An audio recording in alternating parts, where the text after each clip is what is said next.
Good morning, everyone. To those of you just joining us, we're going to get started about 10:02. So welcome.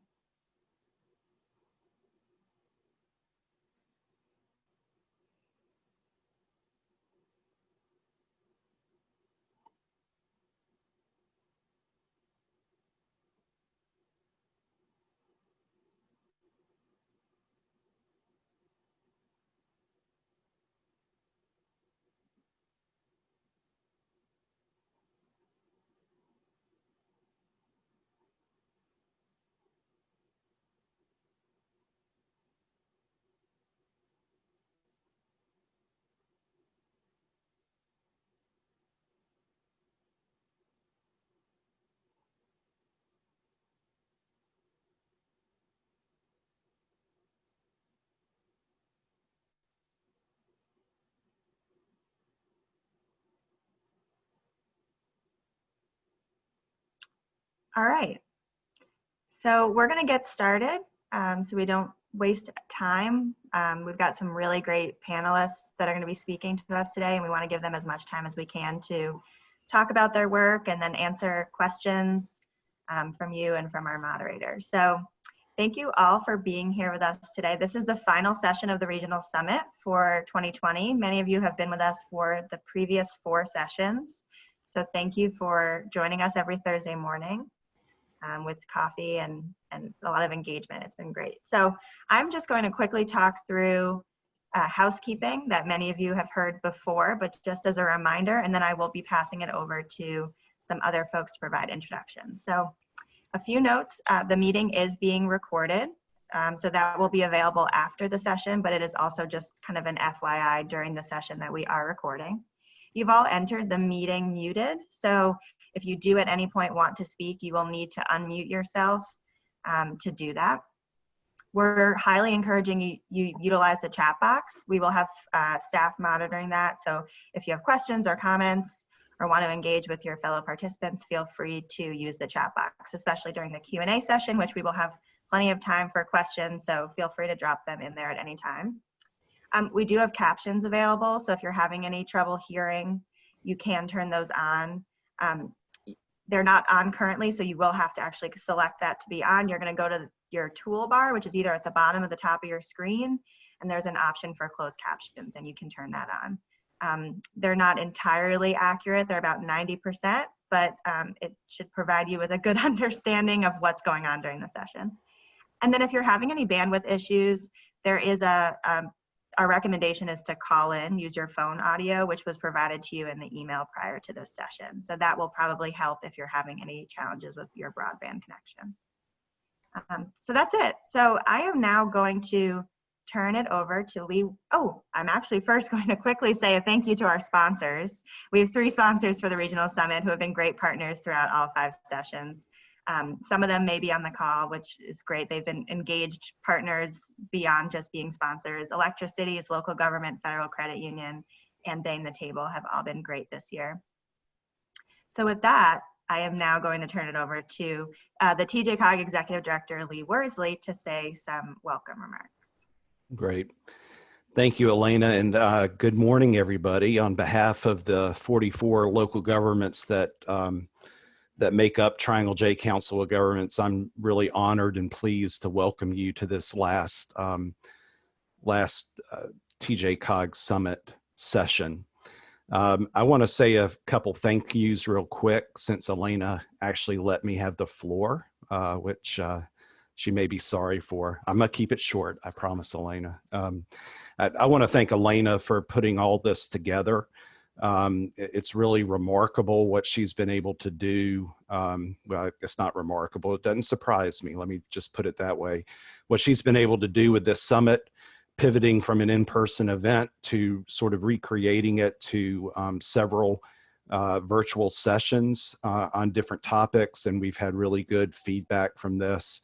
And so Elena, thank you for your hard work. Thank you to all the other staff members and to the panelists that have given your time to make this a successful summit series. And thank you to our sponsors. Just so you know, and for the elected officials on the call, we plan to do a nice wrap up of the summit at our Board of Delegates meeting in November. So we'd love to hear feedback on how it went and how to continue this important conversation around equity. Triangle J Council of Governments is committed to this topic. We're committed with resources and staff and committed to bring our local governments together. And in particular, this topic of policing equity, I know and you know is very important. It's important for our region. It's also important for this nation that we're having this conversation. I think we can all say that we are not living in a perfect time. We have many, many years of inequities that we need to deal with and talk about. And the fact that we're willing to come around a table and begin having these conversations is a positive first step, but there's a lot more work to be done. And I know elected officials, local government officials are struggling with how to balance equity with the duty of local governments to provide public safety through policing. And there are innovative ways that that's being done. And you're going to learn about some of those today through data and through some wonderful partners. So I don't want to waste any more time. I want to get right into the presentations. And we're really honored to have a moderator today from North Carolina Central University. I want to introduce Dr. Brown really quickly, and then I'll turn it over to him. Dr. Robert Brown is an associate professor and is the chair of the Department of Criminal Justice at North Carolina Central University. He earned his BA in political science from Hampton University, his MS in criminology from Indiana State University, and his PhD in criminal justice from the University of Cincinnati. Prior to earning his doctorate, he worked as a sentencing mitigation specialist for the National Center on Institutions and Alternatives, coordinating offender-specific rehabilitation and supervision plans for offenders at the state and federal level. Dr. Brown's research focuses on street-level interactions between police officers and citizens, the influence of race and gender on criminal justice processing, and the impact of intermediate sanctions and problem-solving courts on rehabilitation and criminal justice processing. So with that, Bobby, it's my honor to turn it over to you and to have you moderating this session, sir. Thank you, Lee, and it's great to be here with you and everyone, and thank you for that introduction. I first want to introduce our presenters and then share some thoughts on what we're going to hear today and have an opportunity to discuss. Our first presenter will be Gordon Abner. Gordon is an assistant professor at the LBJ School of Public Affairs at the University of Texas at Austin. He received a joint PhD in public policy from Indiana University Bloomington. His primary research interests are in the areas of employee morale, organizational performance, and policy implementation in the public sector. He is currently working on research that examines the impacts of policing accreditation. His work has been published in scholarly outlets such as the Public Administration Review, Review of Public Personnel Administration, Nonprofit Management and Leadership, and Public Performance and Management Review. Our second presenters will be a team. The first member of that team is Monica Krosky-Chaparro. She leads the City of Durham's Office of Performance and Innovation. In her role, Monica oversees enterprise-level strategic planning, performance management, process improvement and innovation. And prior to joining the City of Durham, Monica served as the strategic planning and performance manager for the City of Raleigh, where she developed and implemented the capital city's first ever strategic plan and performance management system. Monica earned a Master's of Public Administration from the University of North Carolina at Chapel Hill's School of Government and a Bachelor of Arts degree in Political Science from Winthrop University. Presenting together with Monica is Kevin J. Strom. Kevin is the Center Director at RTI International, where he leads the Center for Policing Research and Investigative Science, which conducts research, technical assistance, and training across a range of topics related to policing, investigations, and forensic science. Dr. Strom has led projects for the U.S. Department of Justice, including studies to increase efficiencies for processing forensic evidence, as well as research developing more strategic and tactical applications for 911 calls for service data. He currently leads the National Sexual Assault Kit Initiative Training and Technical Assistance Project, which is supporting state and local jurisdictions from across the country in testing, investigating, and prosecuting cases associated with previously unsubmitted sexual assault kits. He also leads the National Crime Statistics Exchange Project, an effort aimed at generating nationally representative incident-based data on crimes reported to U.S. law enforcement agencies. He currently collaborates with law enforcement agencies and serves on the research advisory boards for both the International Association of Chiefs of Police and the Police Executive Research Forum. We have an awesome set of presenters today, and when I was approached about moderating this event, and I was able to review the agenda and review of the presentations that we're going to see, it made me think about Egon Bittner's, a prominent police scholar, his explanation for why we have the police and the police role. Egon Bittner is known for saying that we have the police because something has happened that ought not to be happening, about which something needs to be done now. Someone believes that something is going on that they think should not be going on, and they are seeking some sort of resolution to that thing, and they want it to happen immediately. Who better to handle this wide range of somethings than an entity that has the ability to engage in non-negotiable coercive force? We must always recognize that the police have the ability to impose the or else power. Whether they show up to a situation and they are just inquiring about something happening, or if they show up and they want to make a request for people to do something or not do something, or they come up and they are trying to make people do something or not do something. It's always backed up by their or else powers, because if people do not listen to them, the police can resort to law and the use of force, physical force, to gain compliance at that time. And that's what makes policing so powerful, so dynamic, so controversial, because simple calls to the police to ask someone to turn down the volume or move along, or calling the police for assistance, can turn into a situation where force is used, law is applied, and it can happen in a way that is detrimental to individuals. It can happen in ways that it is unintended, the outcome relative to the reason why people call the police. And focusing on calls for service data, which is going to be a big part of our conversation today, is at the crux of this. Because calls for service data allow us to look at all the times that citizens push the button. And by push the button, I mean every time a citizen believes that something is happening and they want the police to come into that situation and do something about it. So I'm going to leave you all with that, and turn this over to Gordon, our first presenter. Thank you so much. I'm going to pull up my document now.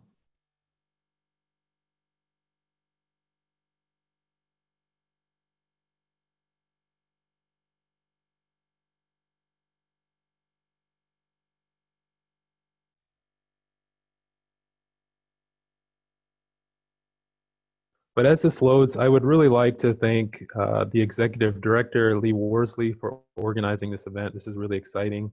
And to thank Ms. Keegan for helping coordinate everything. I'm really excited to hear what everyone has to say and to get feedback and to engage in a wonderful discussion with the audience, the moderator, and our wonderful panelists. All right, can you see it? Good to go. All right, so the title of my presentation is Tracking Equity in Policing, Roadblocks and Opportunities. And I want to... Hi, Gordon, sorry to interrupt. Hi. We actually can't see the PowerPoint. Okay, let me try that again.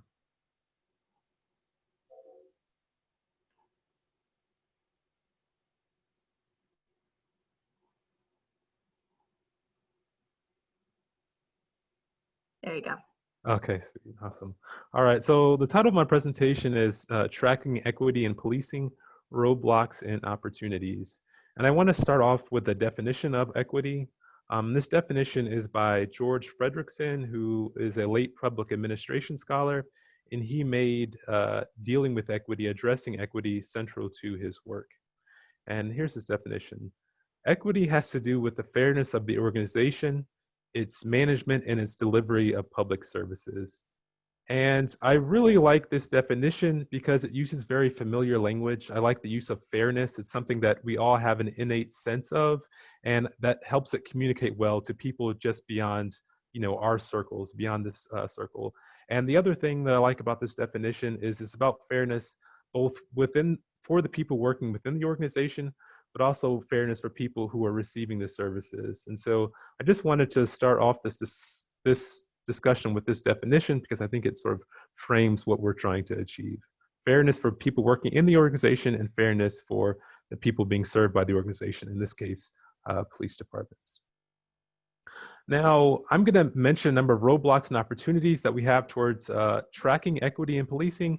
And these roadblocks are true not just for police departments, but you could argue that they're true for any type of organization. And so the first roadblock is that any organization faces pressure to measure only what one is good at, right? So if the organization is struggling in achieving its goal of advancing equity, then there are certain pressures or incentives to not measure it at all. And so the first thing I really wanted to highlight with this slide is that it's important for police departments to measure equity, but they're not the only organization that has the capacity to measure whether a police department is advancing equity. So city government can track equity within policing if there's a citywide survey. Universities can track equity within a police department if they field a survey to residents of that particular municipality. And also foundations can collect data or partner with universities or government to collect data in regard to equity within policing. And so I'm going to show you an example from the city of Austin. The city of Austin has what's called an Austin Community Survey, which they give out every year, and they try to get a certain number of responses from each quadrant or from each district within the city to have an overview of how the city is doing and providing various services. One of those services is obviously within policing. And so once again, my argument here is that if you allow city government and other institutions to track equity within policing, then you can get at additional measures in addition to what the police department is already measuring. So let's say the police department is already doing a good job at measuring equity. We shouldn't assume that they're not. But if there are additional measures of equity that one wants to check, then you could have city government include those in a survey that they are administering. And so I'm just going to show you a couple of questions from the survey given by the Austin City Government. So please rate your level of satisfaction with the following statements. The overall quality of police services, very satisfied to very dissatisfied. The timeliness of emergency response, very satisfied to very dissatisfied. Here are some additional questions. I feel safe in my neighborhood during the day. I feel safe in my neighborhood at night. I feel safe in my home. I feel safe walking alone downtown during the day and at night. And I trust the Austin Police Department. Strongly agree to strongly disagree. And so I'm not necessarily saying that these questions are perfect or that the survey that the Austin City Government does is perfect, but it's one way in which we can overcome the roadblock of limited measures of equity within the police department, maybe no measures, or just wanting to ask some additional questions. And what you could do with these data is that you could track responses across racial groups, across gender groups, across income groups.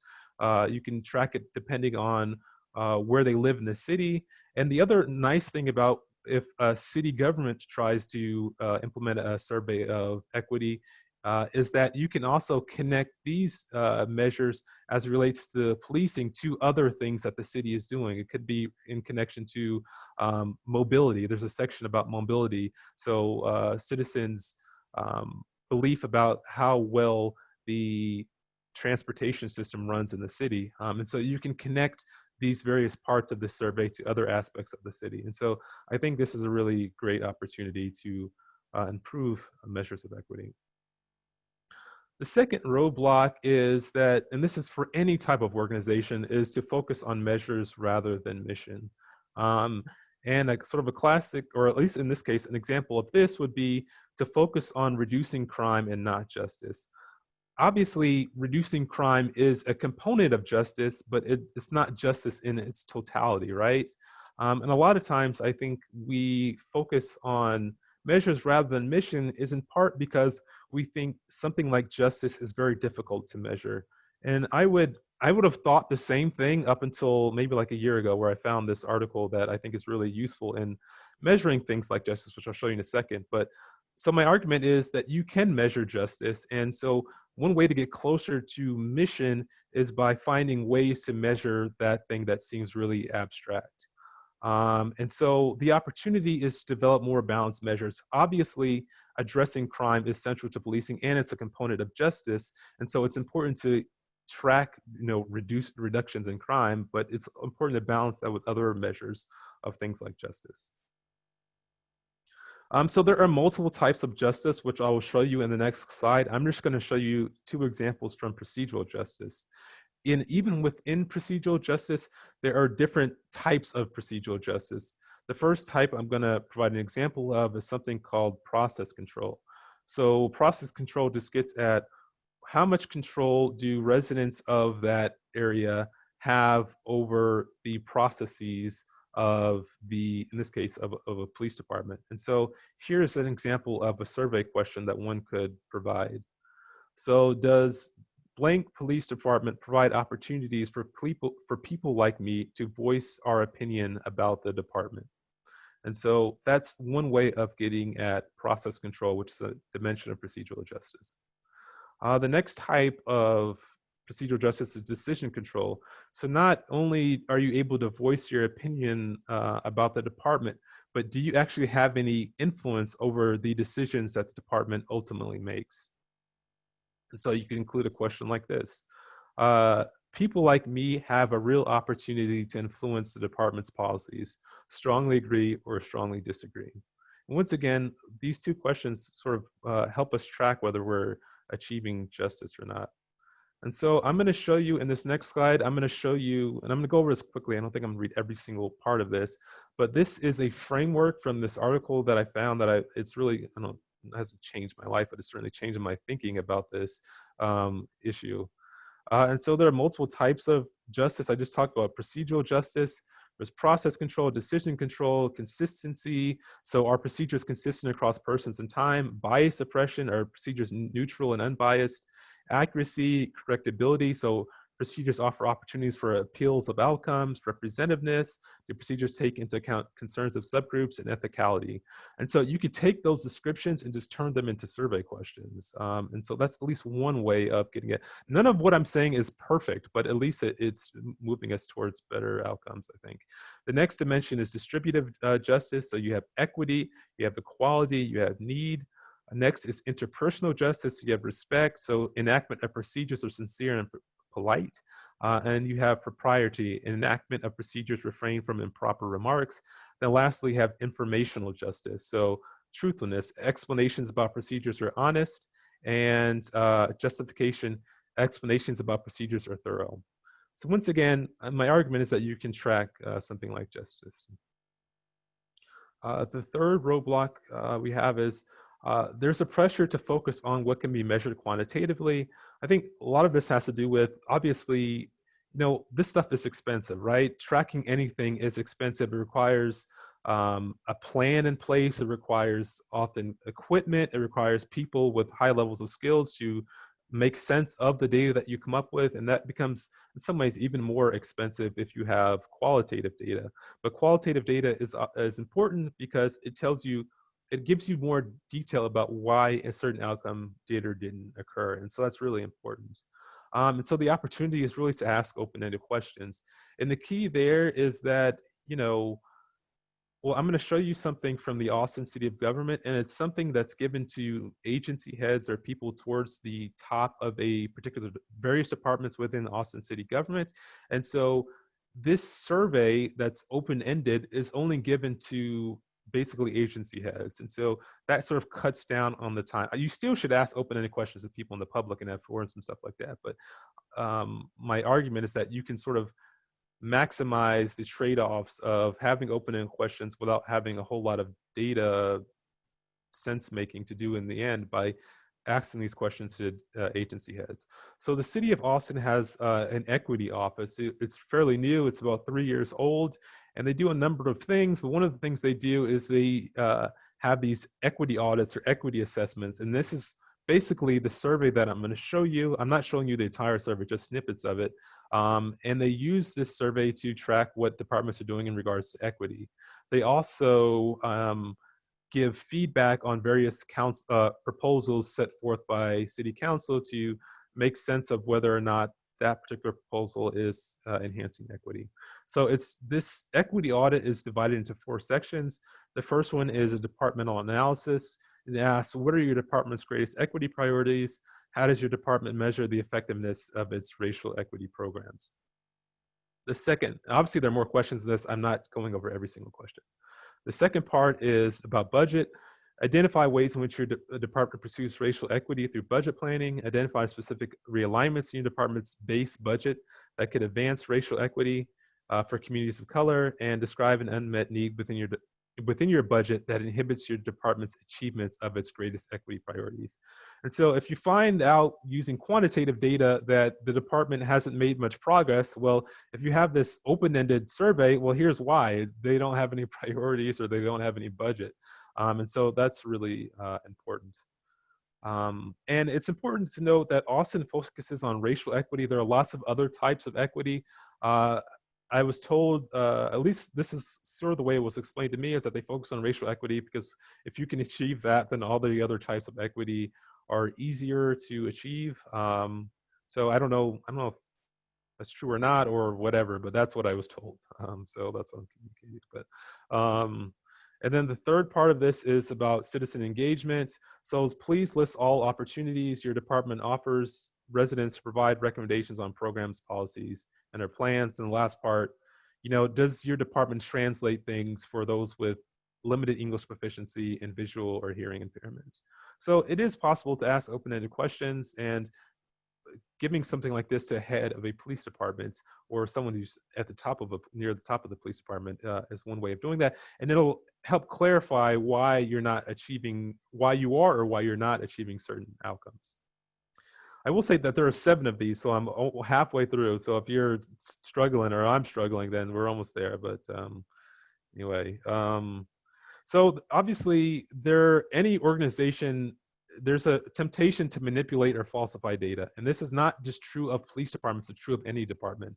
So I'm not sort of picking on police here, but so there's a way to address this, and that is random inspections, right? And this is important, and increasingly police departments are doing this. So what I'm going to show you next is an example of a random inspection. It's from the San Francisco Police Department.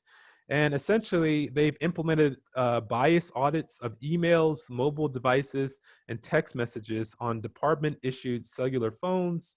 They're doing continuous review of that, and they have sort of a prohibited word list that is updated on a regular basis, right? So if you want to get at bias, any human being has an incentive to make themselves look really good and to hide bad things about themselves. And so we all need this sort of accountability, and these random inspections, I think, are really important towards achieving equity and eliminating bias. Opportunity 5. So this is sort of connected to I should say roadblock number 5, excuse me. So this is connected to the previous slide. So I think one of the reasons why people manipulate or falsify data is that they're concerned that they're going to be unduly punished for poor performance, right? And so we've also seen this within the teaching profession, right? We've seen teacher cheating scandals where students' test scores were erased and changed because there was pressure to show that students are performing well.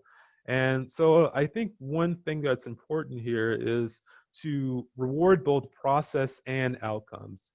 When policing is very difficult. Any government, dealing with issues related to government are really important. And the reason why government deals with them is because no one else, other parts of society haven't been successful or are not well situated to deal with those problems, right? And so in the case of policing, you can work really hard about achieving equity and people are still not satisfied, or there's something, one person does something wrong or a couple of people do something wrong and it ruins citizens' perception of the entire police department, right? And that stinks for everyone. And so I think it's important to reward both process and outcomes, because you can work really hard and not achieve the outcome you want. If, at least I think there's a lot of evidence to show that a lot of crime relates to unemployment, right? So as unemployment worsens, crime tends to worsen. And so I'm saying that to say that there are things out of our individual control, and I think it's really important to reward both process and outcomes. So I'm going to show an example of this. So the Los Angeles Police Department has recently reached a deal with the police union in Los Angeles to have the power to review body camera footage in instances that do not involve arrest or uses of force. So originally, prior to this, they could only look at examples of body camera footage in cases of arrest or use of force. And so this is good because it's a random audit, but it's also good if you see down below here, it says the goal is to allow department supervisors to determine if some cops need additional training to address issues with bias policing. And so I think this, obviously, if there are egregious acts of racial bias or racism, then my thought is that those people need to be fired. But most things in life are along some sort of continuum, right? And so this is nice in that it's about making improvements, not always about just trying to, punish people, or in our culture, try to cancel people all the time. And so I think this rewards making improvements, rewards putting policies in place to improve performance, and not just using a really strong tool for every scenario, for every case, essentially. So Roadblock 6, not measuring what you think you're measuring. And this is common in any type of organization, once again, but also in policing.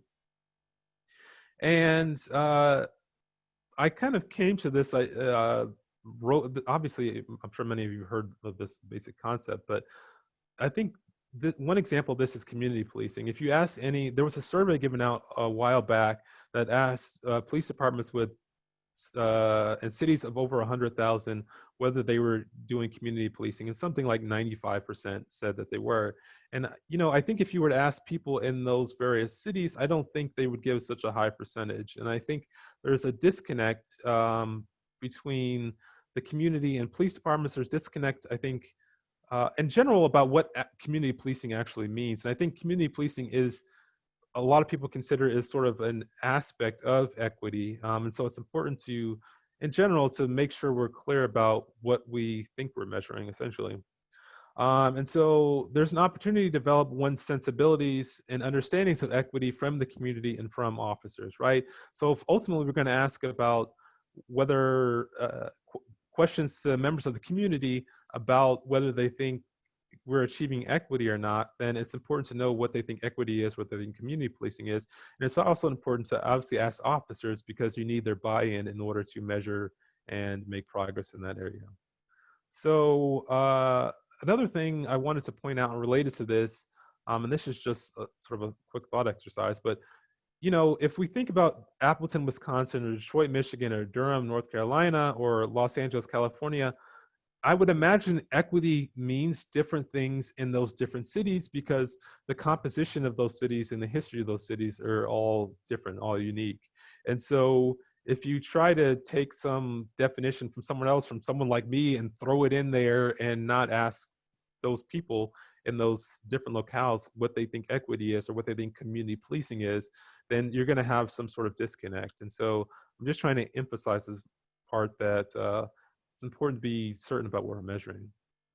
And so there's an opportunity. This is another article that I really like by Gill et al. 2014. I was part of their argument is that there's no clear definition of community policing in this case, and they provide one. And my argument here is that if you do community policing well, it'll be easy to make sure that your understandings of concepts are similar to how citizens view those concepts. So they argue community policing is not simply about improving relationships between police and citizens. Law enforcement should draw on community involvement and inputs to find, prioritize, and address crime problems. And so they argue it's a fundamental flattening of the hierarchy. And so obviously there are probably people who disagree with this, but I think my argument, one, is probably a broader argument that there's a lot of different understandings of what community policing means, and we're probably not doing it. But the second part is probably, I think I'm trying to communicate here that if we do community-oriented policing well, we come up with our understandings of definitions from the community, it'll be easier to come up with measures of equity that make sense to citizens, essentially. And it's obviously, there's obviously a tug and pull because officers have important knowledge that needs to be brought forth as well. Final roadblock here, lack of funding, right? So, this is all fun and cute, but money matters. And so one, I think there are two opportunities. One, to empower citizens to do some of this work, and two, to connect equity to the city council strategic priorities. So there are a number of types of citizen oversight of police departments. And there's an awesome, and I'm trying to give credit where credit is due. There's a really great, and it's publicly available article. You can Google it and get the PDF for free, called Civilian Oversight of Law Enforcement, a review of strengths and weaknesses of various models. Fairly recent report, and it's very well done. And the table I'm going to show you next comes from that article. So I wanted to give them credit. But here are examples of investigation models of policing in the US. And I'm not sure that they would say that these are the quote unquote best, but I think they talk of these various jurisdictions in their formatting or their design of their oversight pretty highly. And so I'm only going to focus on one, but it's important to know that they've got one in San Francisco, Washington, D.C., New York, San Diego, and Pittsburgh, Pennsylvania. So if you want to look those up, then they're kind of interesting. The one that I'm going to share about is from Washington, D.C. Washington, D.C. has what's called a Office of Police Complaints. And the Office of Police Complaints is it's independent of the police department. It's outside of the police department. And it has full-time staff. So full-time staff who are not connected to the police department review and make judgments on complaints that are directed towards police officers. In addition to this, the paid staff for the Office of Police Complaints, they also have a citizen review board, essentially, that oversees the Office of Police Complaints. And I'm going to show you something. I'm not going to read all of this. I'm only going to talk about a few key parts. But they have a Police Complaints Review Board. It's composed of 5 members. One of them must be a member of the police department. The other 4 can have no affiliation with any law enforcement agency. The mayor nominates them, and then they're confirmed by city council. I'm skipping down here to the bottom. The board is charged with reviewing the executive director's determinations regarding the dismissal of complaints, making recommendations to the mayor, where appropriate, regarding charges and changes in policy that may decrease the level of police misconduct, and monitoring, evaluating how the department is handling protests and demonstrations held in the District of Columbia.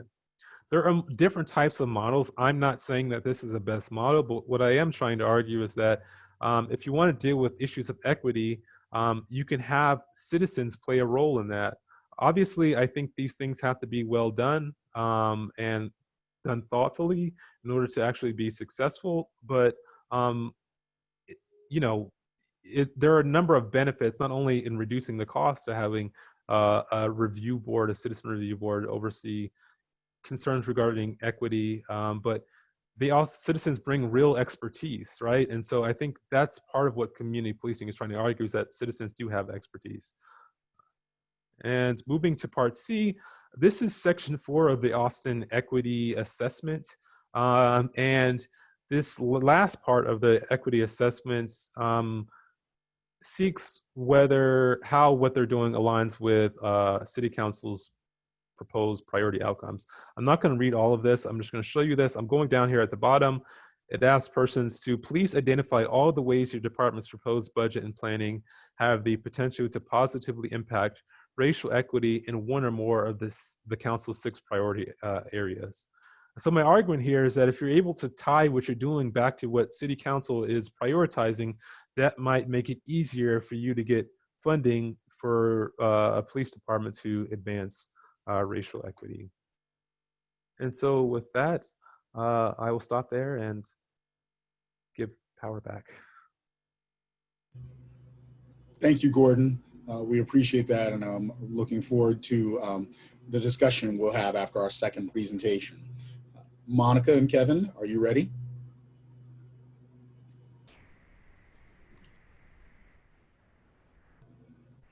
Yes, thank you. Hopefully everybody can see my screen. Thanks everybody. Thank you, Gordon, for that great presentation. And I think it's a nice sort of transition into what Monica and I will be speaking about today.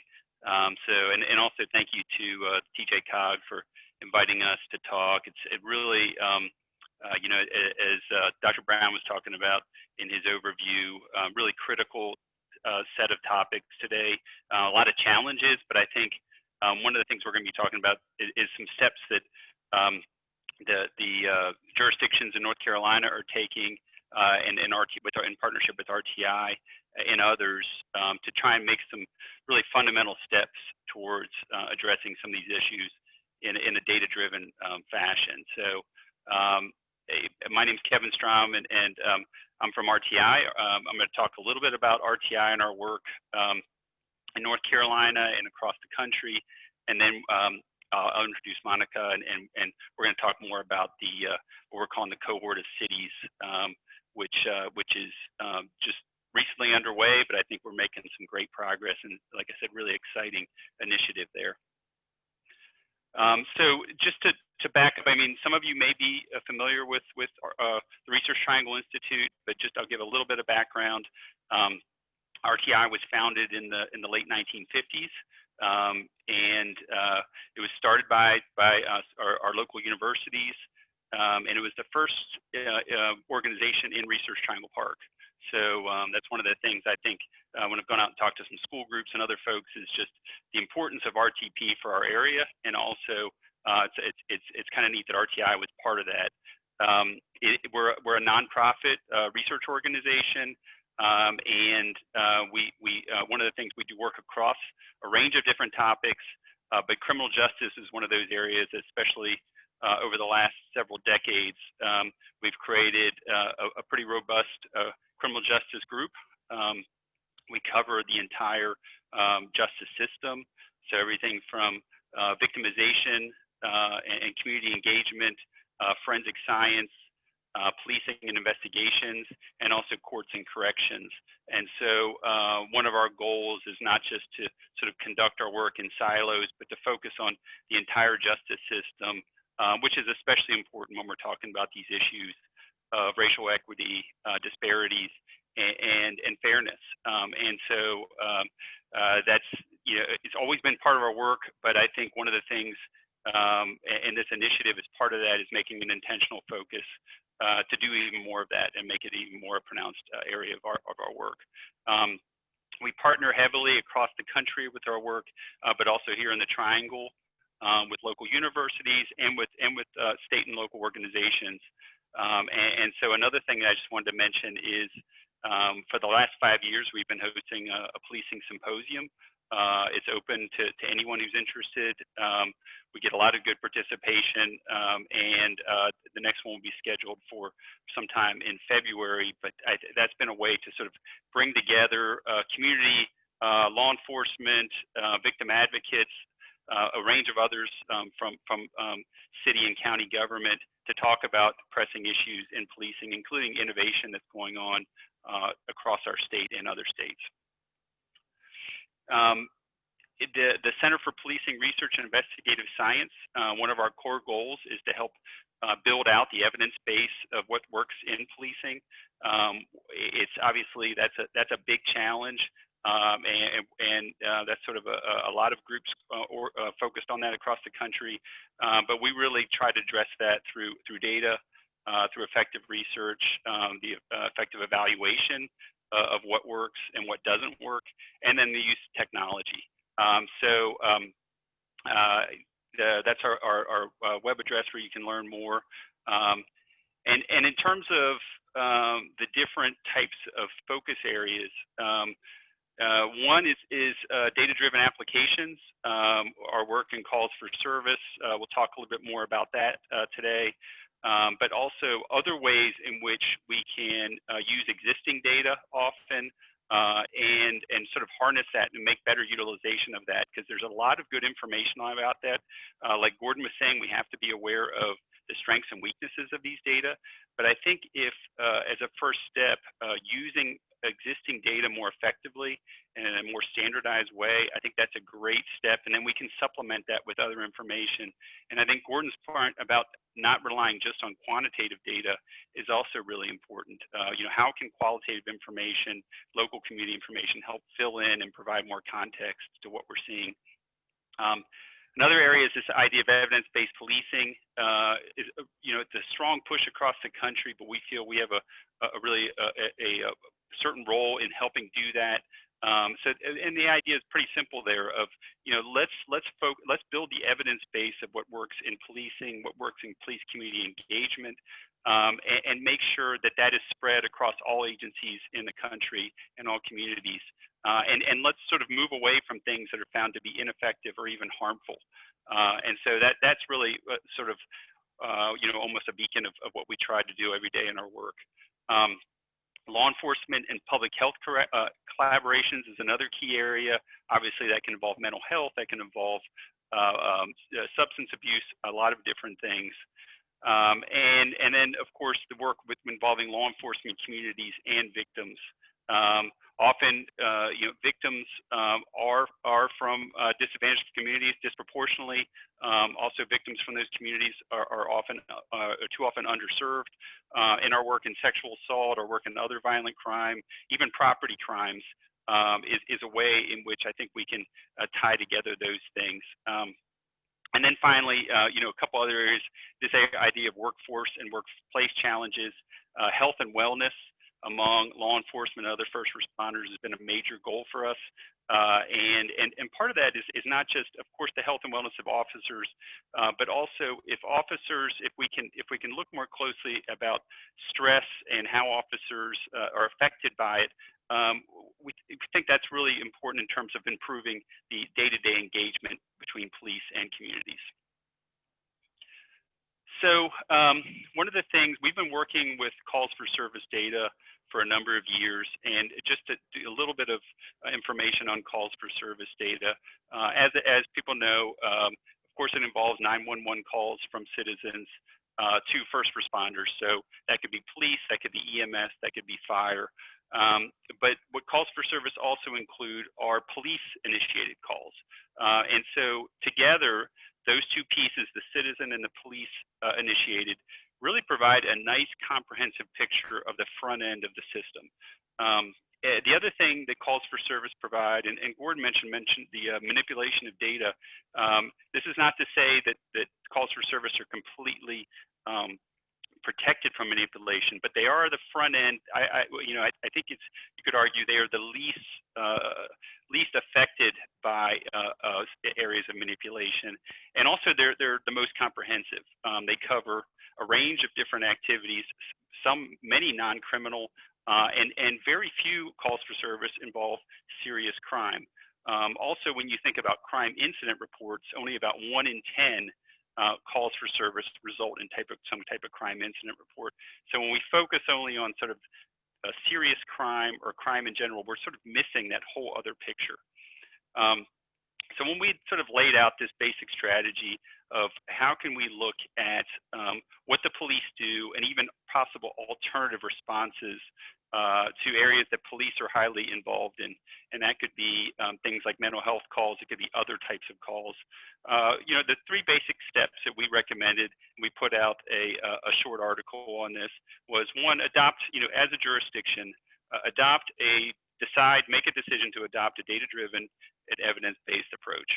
So that's sort of more of an organizational decision in terms of the focus and the end of your city.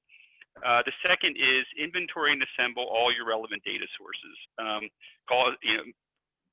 Nearly all jurisdictions have calls for service data, but what other data sources do you collect and do you feel like are decent quality that you could pull in potentially?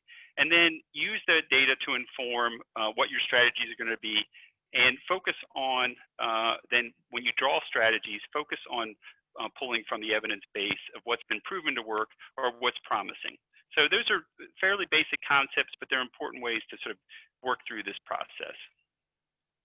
Also, when you think about what are the different areas, and when you sort of evolve this sort of more holistic picture of when we think about community safety, engagement, and trust. So there's multiple areas that can be covered by that.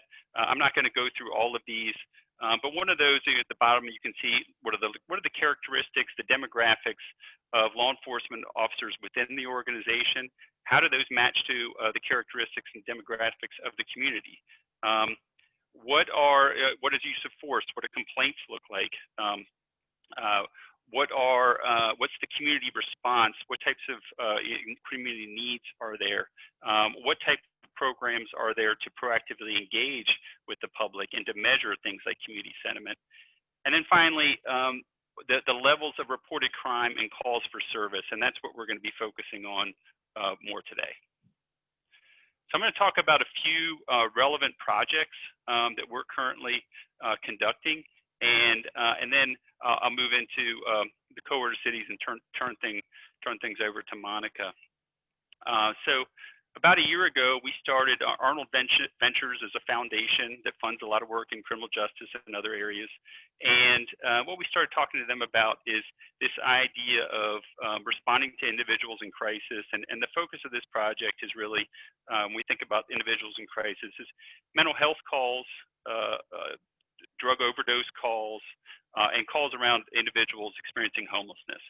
So, Dr. Brown kind of characterized this really well. These are all sort of situations that aren't necessarily by nature criminal, but the police, by and large, are the ones that are called to respond to these things. But also we can think about what are other ways to maybe address these. Could police co-partner with other entities like mental health to address these? Is it fair to really putting police in that role of handling these on their own?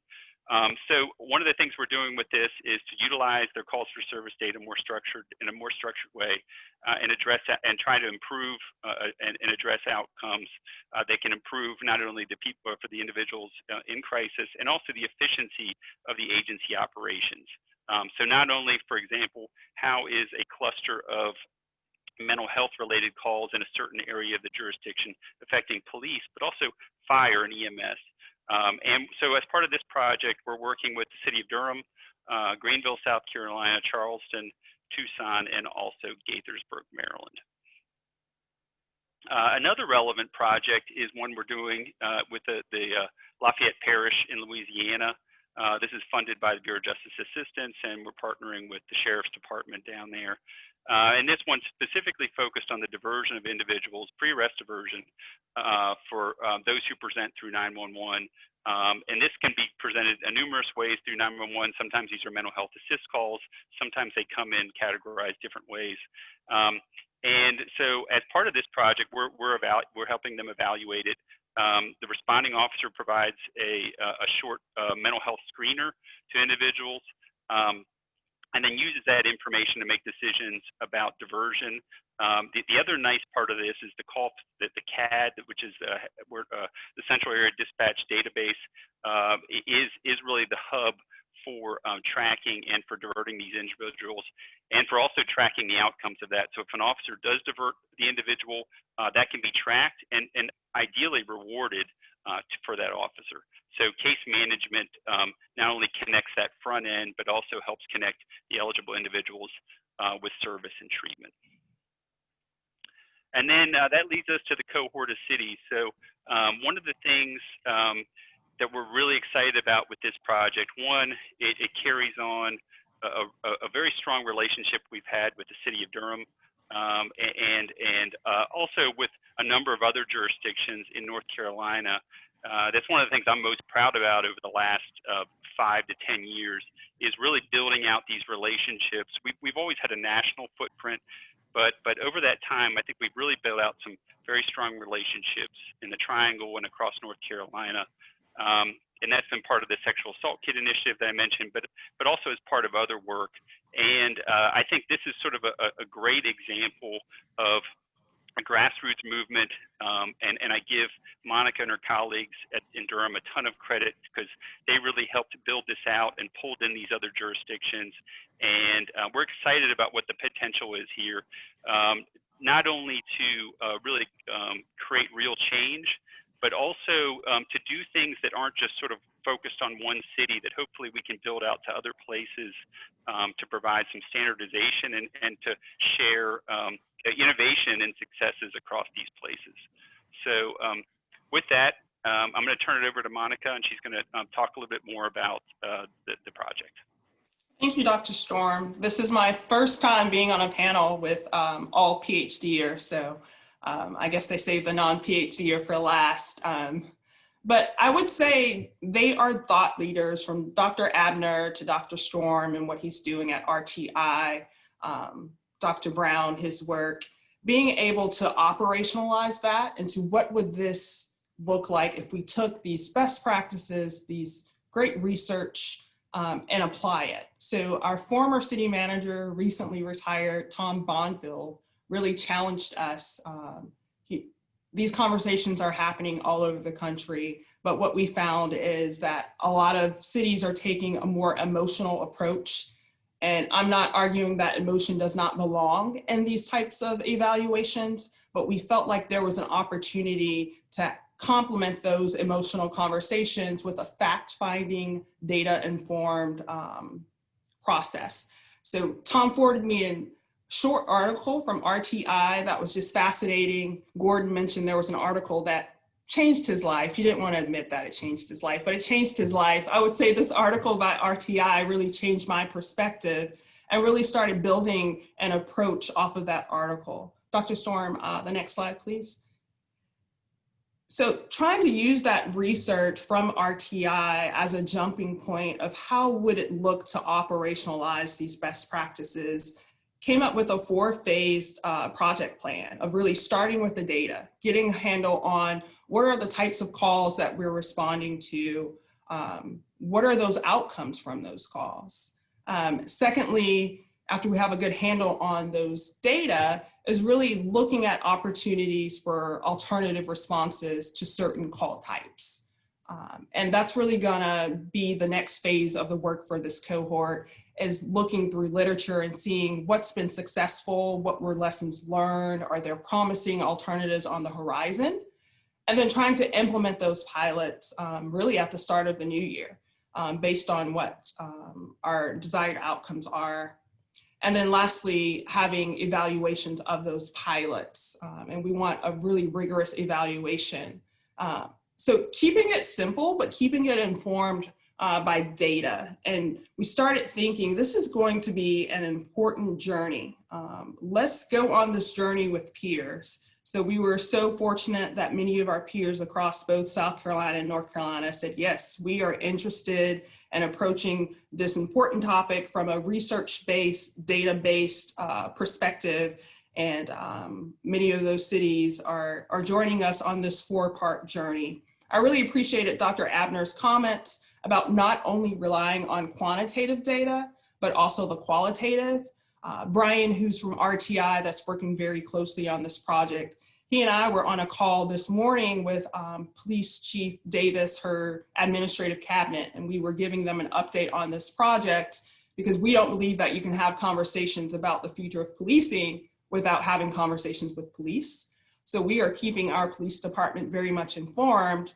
And what we walked away this morning with was that we're gonna add having focus groups with patrol officers to our phase 1 so that we can gather, get their feedback, hear their experience. So we're excited about this. We are so fortunate to have RTI as a resource. I think I'm going to stop there and leave some time for questions and answers. But yeah, I think it's time to have some good discussion. We're excited about this project and where it's headed. So, Kevin, anything that you think I should say about that? The organizations are all of different sizes. We face different challenges in our communities. But what's going to be interesting, I think, is as we get to pilot selection, we will select different pilots based on our resources and challenges we're facing. But it's going to be great to have this regional approach and being able to see what's working and what's not working. Thank you, Monica. Just a few, I think that really covers the essence of what we're trying to do with this initiative. If just a few things in terms of at the bottom, you can see these what are some of the sort of the goals in terms of the approach, and of course, reduction in arrests, reduction in complaints, reductions in use of force. You might think of maybe one higher level goal of, and this gets at exactly what Dr. Brown was mentioning, trying to reduce unnecessary interactions often with the police and citizens in certain situations. And that doesn't mean that we want to put either the police or the public in harm's way. Even with these mental health calls that are often discussed, there is a public safety issue that needs to be addressed.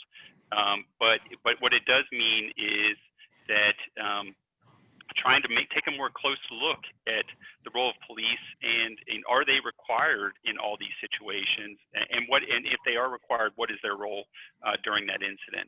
And I think on the policing side, that can help reduce the workload associated with those calls, but sometimes can be substantial, and also the efficiency of the agency. So it's just something to sort of add as an additional thought there. But again, we're really excited about this, and we look forward to hearing from folks about any questions you may have.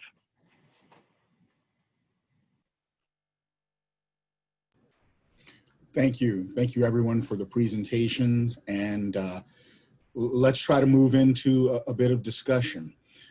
I want to try to honor questions from the audience first. I do have a list of things based on the presentation, but one question is, apparently in last week's summit session, a speaker shared that trust building looks like vulnerability, acknowledgement, and action. The question is, how can police departments work to build this kind of trust? Any of the panelists, feel free to jump in. So I don't want to answer on behalf of Durham Police Department, but I will say based on my discussions with them, one of their biggest concerns is making sure that they are using their resources and responding to calls that are appropriate. And when they have an appropriate scope of work, really perfecting the responses to that scope of work.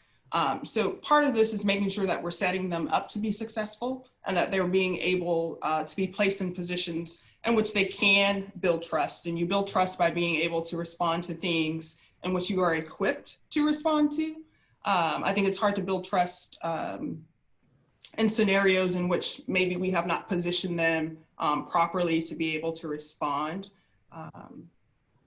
But I can definitely say, and I don't know if Brian can unmute himself, this morning's meeting with captains, all ranks of our police department, they are very much interested in this type of work. And they also feel as though there are some calls that they should not be responding to.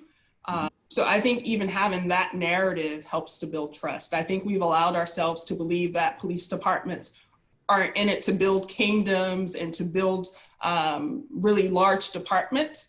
But having the time to talk to them and see that there is some alignment of where both the public and police departments are on the same page, and that, yes, they're responding to way too many call types at the current moment.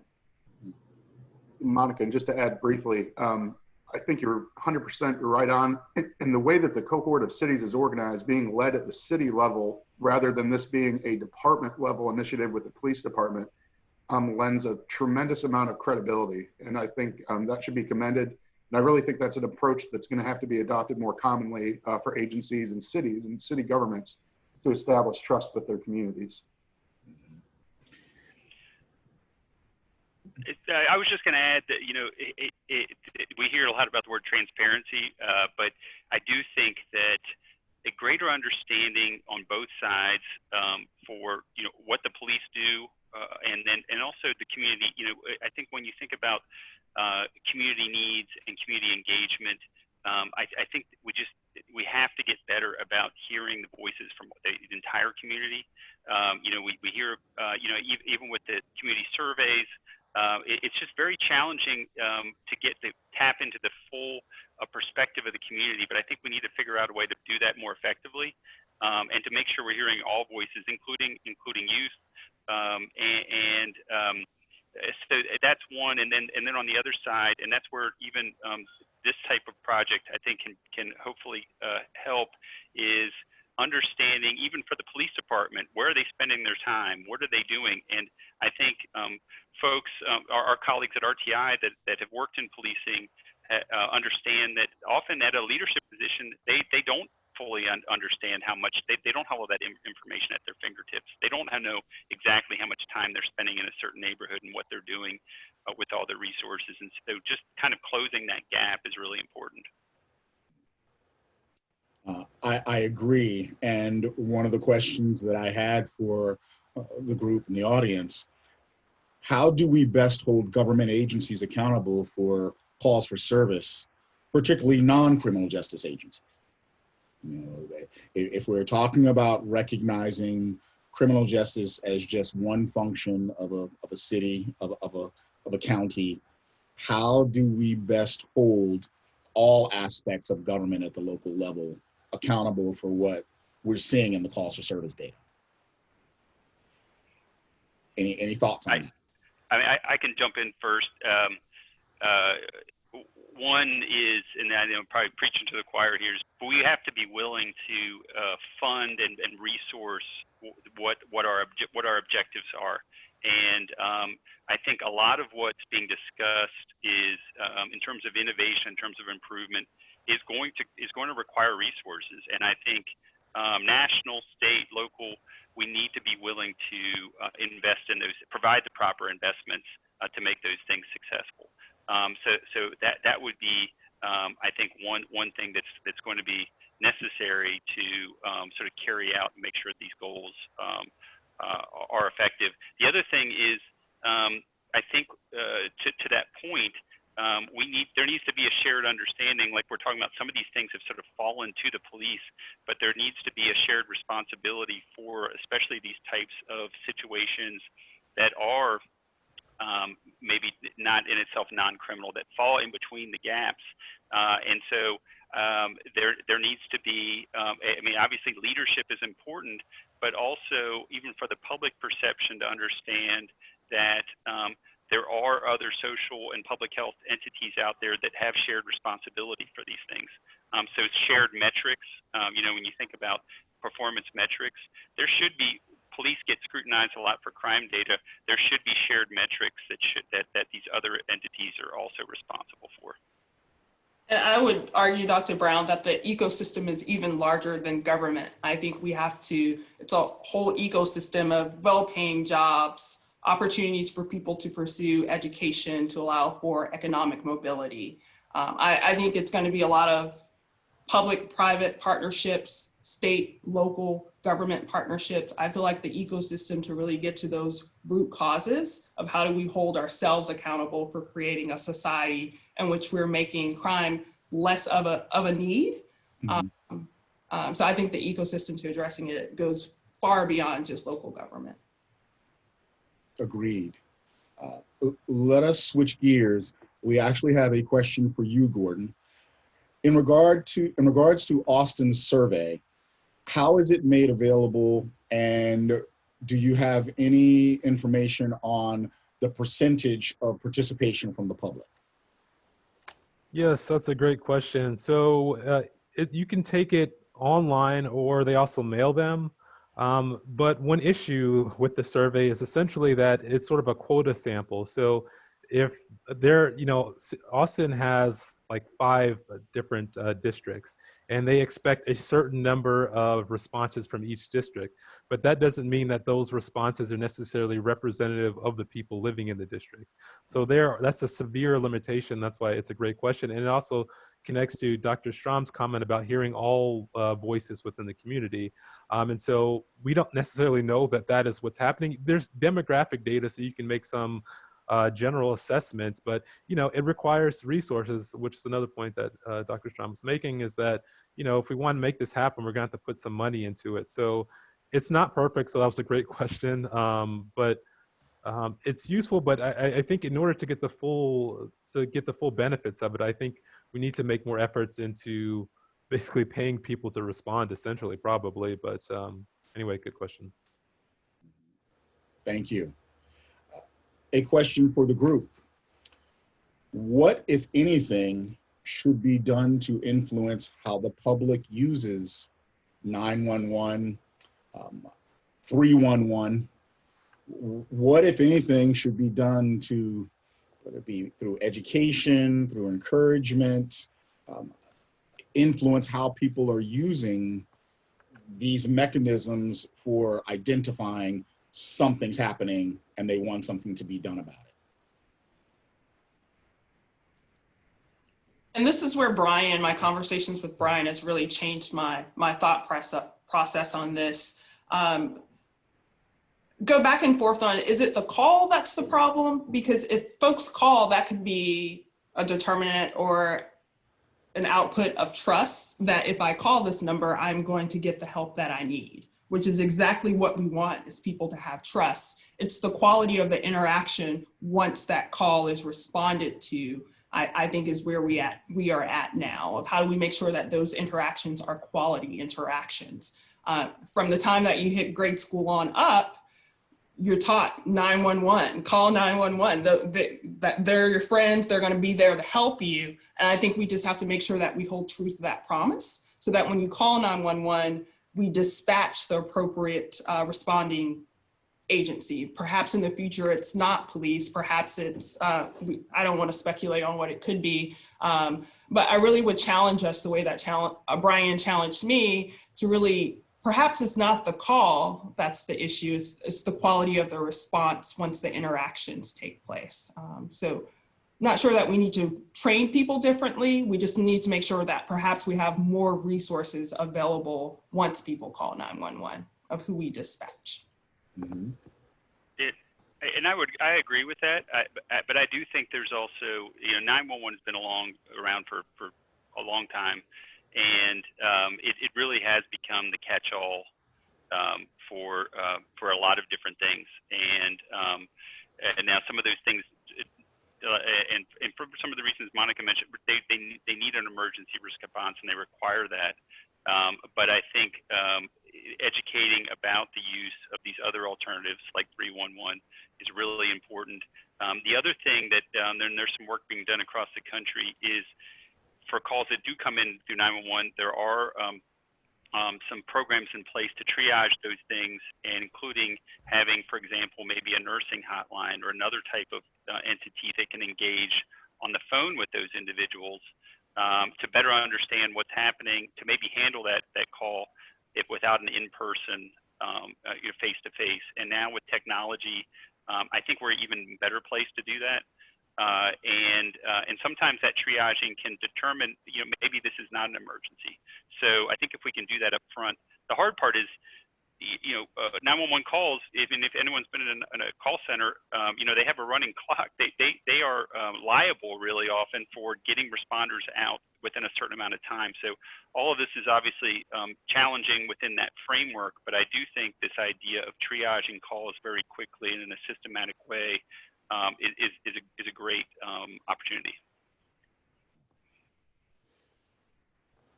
what do you think we being, whether it be institutions of higher learning or government agencies, what should we do to help people better understand how to use our systems? And Gordon, your presentation, when you talked about in opportunity number 5, manipulation or falsification of data, I think there's also an issue of misunderstanding of data. And this relates to your comment and observation, Monica. An increase in calls may not necessarily mean an increase in problems.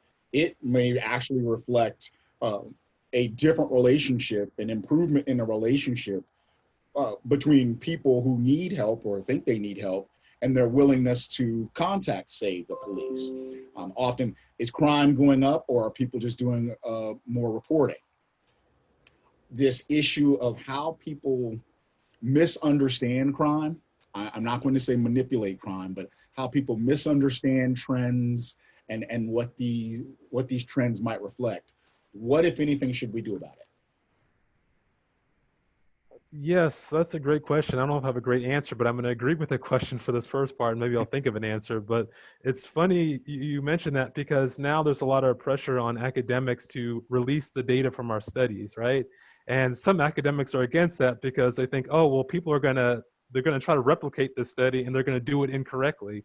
And, you know, a lot of academics say, well, these other agencies, other departments should be releasing their data, making their data available, but they don't think the fact that, you know, people may misunderstand the data that a police department is making sense of. I think, so I guess the way I'll answer is I'll connect it to how it happens in academia. And I think maybe perhaps the same things can happen in terms of data as relates to policing and 911 calls and things like that, is that I think we really need sort of major institutions, foundations and major institutions like RTI to come up, and maybe they already do, I don't know, but come up with sort of, I don't know if frameworks is the right word, but tools that help, that sort of standardize the way in which we interpret certain things, essentially, right? And so we can use that sort of standardized tool or standardized assessment to then be able to apply it across different police departments, regardless of jurisdiction. There might be some variation, but I think standardization, I think, as you're probably suggesting, I think is really key. And we need, I don't think that's something academics do terribly well. And I think there are other sort of major nonprofit research organizations that might do a better job of doing that. But I think you make an excellent point. That's my stab at the question. I'll let other folks answer. Yeah, I was just going to add that you know, I think we're at a period in time where the public is more and more capable of consuming data, and I think sort of dashboards obviously are very, but putting information out that is that the public can have open access to, but making sure we do that in a way, you know, and even with some of these dashboards that the public can, you can sort of play around with things a little bit, but I think the absolute essential piece here is trying to move to a place where there's trust in data, and I know that's a hard, that's a you know, we have a ways to go to get to that goal, but to get to a point where people don't see data and think, okay, this is incorrect, or this is being manipulated. And you know, these audits that Gordon mentioned, other ways of really showing exactly where the data came from and exactly how they were processed and what's being shown. I think that's the best way to get to a place where we can start to establish more trust. The other piece is, Bob, you mentioned that the changes in call volume. We're actually working on finishing up an article where we're trying to replicate a study that was done in Milwaukee, where they looked post high-profile police-involved incident, what happened in more discretionary calls for service in different types of communities. And in predominantly Black communities, they saw a sustained drop in discretionary calls after these high-profile incidents. We've replicated that in another jurisdiction and found similar results. So for a 45-week period, you saw a sustained drop in these discretionary calls in those communities. And so these data can also be a good proxy for this idea of sort of community trust. So I think there's some opportunities like that we can work more on and expand across different communities. Thank you for sharing that. And that is a very important topic and timely topic. Forgive me for this question if it's a drastic shift from what we've been talking about right here. But there was a question earlier for you, Monica, and Kevin. Can you explain a little bit how the agencies were selected for the cohort that you're studying? Sure. It's not very scientific. And then there's a question from Tiffany. I know she's been trying to get her question answered. So this will be a quick answer. I'm a millennial, so I've had the opportunity to work in some great places, a lot of great places in a short time. So started out reaching to my former organizations of employment. RTI also works with several cities, and we would invite cities. So it wasn't very scientific. We reached out to large cities. Other folks found out about it and they wanted to be part of this cohort as well. Burlington, it was the latest jurisdiction to join us. There are also some other cities that may not be haven't committed to the 4-phase process, but they're involved in conversations. So we know Charlotte's also involved. So as folks find out about the effort, they contact us. We think the more the merrier. So it's not an exclusive group at all. Thank you. Thank you. And good segue to Tiffany's question. How do we balance feedback and the input that we receive from communities about policing matters, public safety matters, their request for immediate action, and the legal responsibilities to do something? And this is, I can share with you as an academic, as a researcher, and as someone who works with agencies, this complex ball of, we have to do something. Even we have to appear to do something. Even if that something is not supported by evidence, there is this constant pressure to do something to respond to public safety issues. How do we balance that against what people are actually asking for or arguably asking for, and what we know works, the infamous what works?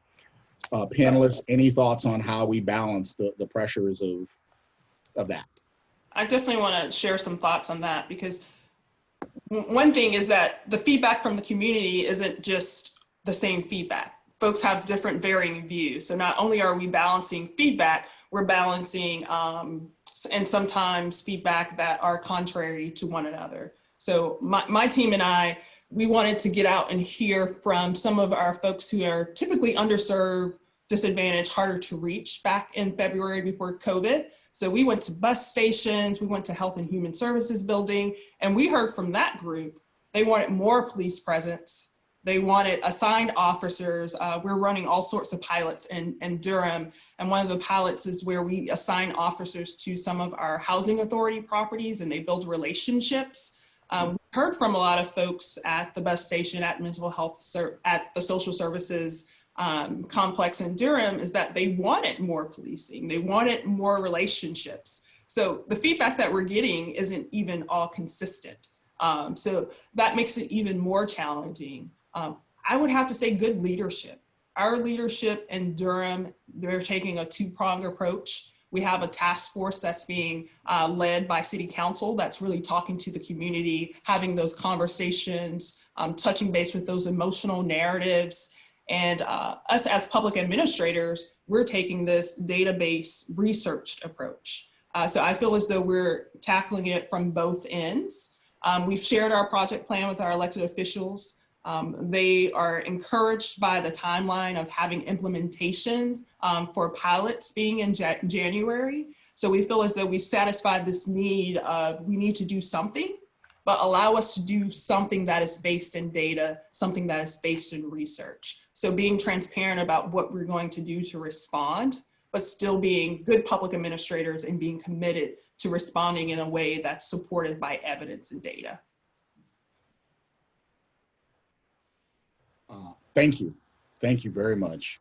And one of the questions I did have on my list here, how can we use calls for service data to better understand social justice and social justice beyond crime and criminal justice. Because I've often found that because the word justice is in the term, people think that social justice is limited to criminal justice issues, and people do not oftentimes people do not recognize that the people who are complaining about injustices regarding crime are also concerned about their public health, education, housing, employment. How can we use the data that we so often work with around crime? How can we use that to understand the non-crime side of social justice? I hope that question makes some sense. Yeah, I can jump in with a few thoughts on that. One is to look at this idea of, and maybe someone mentioned this before, service delivery. If you think about 911, that there is, delivering service to the community and the community member who's placing that call. And so that can mean if the person's reporting a crime or some other situation, how that's handled, and we can measure that, with the disposition of that call. If it's somebody from a disadvantaged neighborhood calling, are they treated the same as somebody in another area of the city? And then vice versa, as I mentioned, not all calls result in an incident report, and then not all incident reports result in an arrest. So how often on the flip side are decisions being made around arrest, especially for less serious crimes where there's higher discretion in different areas of the city? And I think those are ways we can start to look at sort of that service delivery, and also how proceeding, what was the original reason that law enforcement was on the scene, and then what was the outcome of that, and is that sort of equal across a jurisdiction, or are there major different? And then sort of, if there aren't, then you can dig more into, okay, why?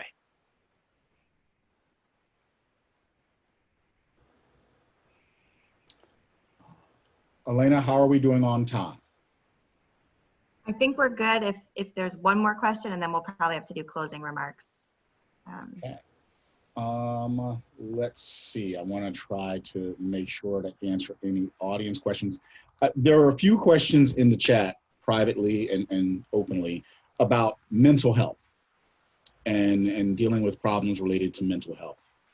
And Kevin and Monica, in your presentation, you touched upon what I believe is an important issue: deflection and diversion. Can you speak a little bit, and Gordon, I'm not sure if in your experience or if in Austin, a lot of work is being done to deflect or divert individuals with visible mental health issues, substance abuse issues, low-level offenders, sex workers.